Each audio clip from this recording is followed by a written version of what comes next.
Good evening, I'm Scott Beadle with St. George News at 8. A Cedar City man faces a possible life sentence after he pleaded guilty to attempted rape.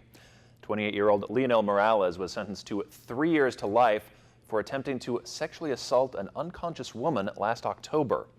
Morales originally was charged with rape and forcible sexual abuse, but the rape charge was reduced to attempted rape as part of a plea deal, and the other charge was dropped. The female victim told Cedar City police at the time she was drinking with friends when she went into a bedroom and fell asleep. She said she woke up with Morales raping her. Morales later admitted the sexual assault to police. The student at Snow Canyon High School is recovering after a shop project went awry. The 17-year-old was flown to Salt Lake City Tuesday afternoon after he was shocked and burned by an electrical device. He was attempting to burn designs into wood using an electrical current, which he had successfully done several times before, but this time there was no surge protector. He came in contact with the cables and burned his hands. He then fell and was burned again when the cables fell on him. His condition is unknown at this time. The State Board of Regents is considering a statewide tuition increase for the upcoming 2017-2018 academic year. The proposed increase is an average of 3.4%. Southern Utah University, Snow College, Utah Valley University, and Salt Lake Community College would see a 2.5% increase, 3.5% at Weber State University, 3.9% at the University of Utah, and 5% at Utah State University and Dixie State University. The board says this is the lowest average increase in the state since 1999. Utah has the fourth lowest average tuition rates for public universities in the nation. The town of Rockvale is another step closer to restoring its beloved bridge. The town's request for a $100,000 grant has been approved by the Utah State Legislature and is now awaiting Governor Gary Herbert's signature. The grant was made possible through the efforts of Preservation Utah, Representative Brad Last, and Senator Evan Vickers. Rockville raised $70,000 in matching funds as required by the federal grant. The fundraising efforts will continue in order to ensure a maintenance fund for the bridge, so Rockville is hosting an arts festival. That is April 27th through 29th, and will feature local artists, lectures, and a reception. The Rockville Bridge has been an icon since 1924. The Senate Intelligence Committee now says they will move forward with their investigation into Russia's meddling in the 2016 election. Stephanie Ramos reports from Washington. We're here to assure you, and more importantly, the American people who are watching and listening, that we will get to the bottom of this. The ranking members of the Senate Intelligence Committee in a rare joint news conference say staffers are already looking into possible ties between Trump aides and Russia.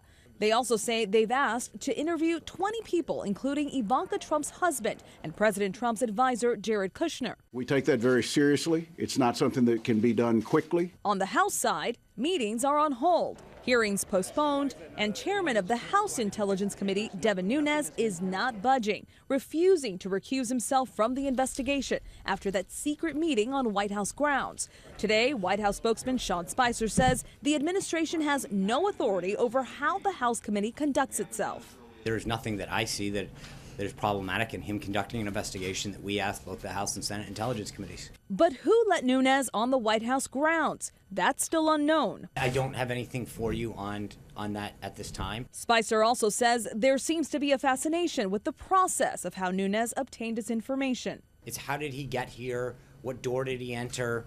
As opposed to what's the substance of what we're finding. Black women across the country are sharing stories of discrimination with the hashtag Black Women at Work. The hashtag started trending yesterday after Fox News host Bill O'Reilly started a social media firestorm with comments about California Representative Maxine Waters.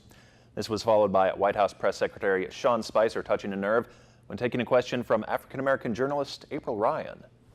It seems like you're hell-bent on trying to make sure that whatever image you want to tell about this White House stays, because at the end of the day, let me answer. Okay, but you know what? You're asking me a question, and I'm going to answer it, which is the president. I'm sorry. Please stop shaking your head again. Last night, O'Reilly apologized on his show, calling his comments a dumb joke. Congresswoman Waters tweeted, quote, "I'm not going anywhere."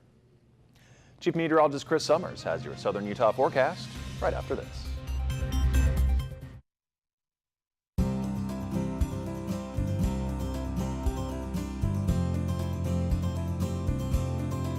The weather tonight is brought to you by Town & Country Bank, where banking is a simple pleasure.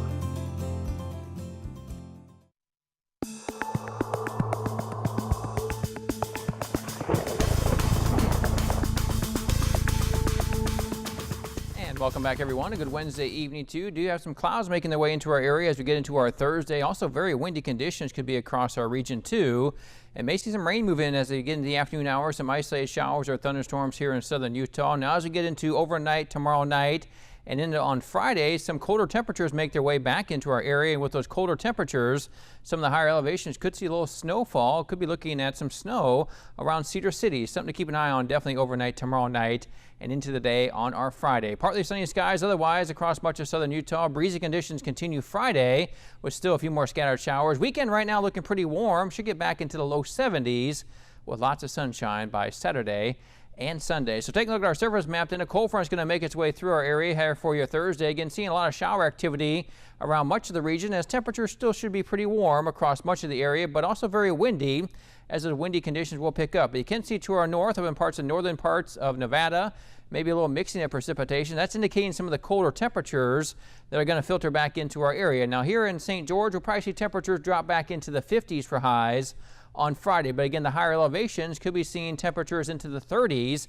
And that could set up the stage for some snowfall in the higher upper elevations, again above 8,000 to 10,000 feet.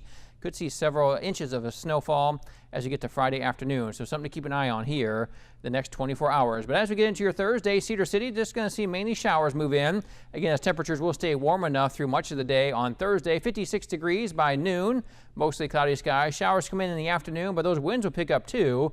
Southwest winds as high as 30 miles per hour with a high in Cedar City at 63 degrees. As for St. George and southern Utah, then we'll see cloudy skies out there. Again, may see some rain move in the afternoon hours. Those winds will be gusty out of the west. Again, 20 to 25 miles per hour, but could see gusts as high as 30 or 40. High temperature in St. George at 70 on our Thursday. Here's a look at our Wednesday. High temperatures in again into the low 70s here in southern Utah. 73 degrees. The high temperature St. George, 58 degrees up in Cedar City, 73 degrees over Hurricane, 79 degrees in Mesquite and Vegas late this afternoon. So for tonight, we'll see those temperatures drop back into the mid-30s in Cedar City with, again, mainly cloudy skies or mainly clear skies out there. Maybe see a few more clouds around southern Utah as temperatures stay in the mid to upper 40s. Again, winds out of the south-southeast, 5 to 10 miles per hour. Much windier, though, for your Thursday. Those winds pick up.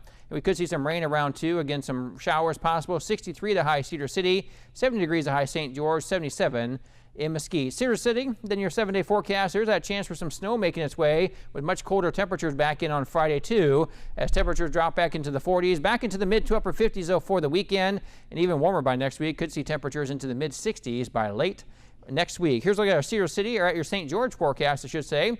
And 7-day forecast, again, showing that chance of rain for your Thursday. Those windy conditions continuing, too. A little bit cooler on Friday, 61 the high temperature. Weekend looking good, though. Highs back into the low 70s Saturday and Sunday. And then by early next week, could see another warm up by about Wednesday to get back into the 70s. But definitely got to keep an eye on, you know, we are the last day of March on Friday, but still talking about a little bit of snow, especially some of those higher elevations. They could be seeing several inches of snow here with this next system coming through. So something to keep an eye on here the next 24 hours or so. That weekend, though, looks great. Yeah, weekend is looking good. That's the one thing. The first weekend in April looking very nice. Temperatures above average in most areas. All right, thanks, Chris. Still ahead, if your kids have smelly shoes, they could just win some cash. Meet the boy who's celebrating his putrid prize when St. George News at 8 returns.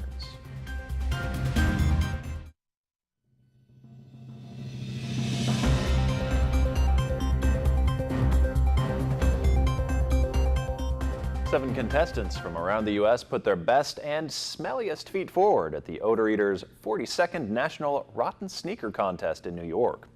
Contestants were judged on the odor outside and inside the shoe by a team of 4 judges that included a NASA-certified master sniffer. 12-year-old Connor Slocum claimed the honor of having the worst-smelling sneaker after 3 attempts in the contest. Well, my aunt owns a farm, so when sometimes I help out, so when I see animal poop, I'll step in it to get in those shoes, to get it dirty, and then when we go fishing, I'll step in fish guts. After a couple tries, he had a strategy. Connor walked away with $2,500, Broadway show tickets, and is inducted into the Odor Eaters Hall of Fumes. Well, he got $2,500, so hey, pretty good prize. Yeah. Thanks for watching. Hope you have a great night.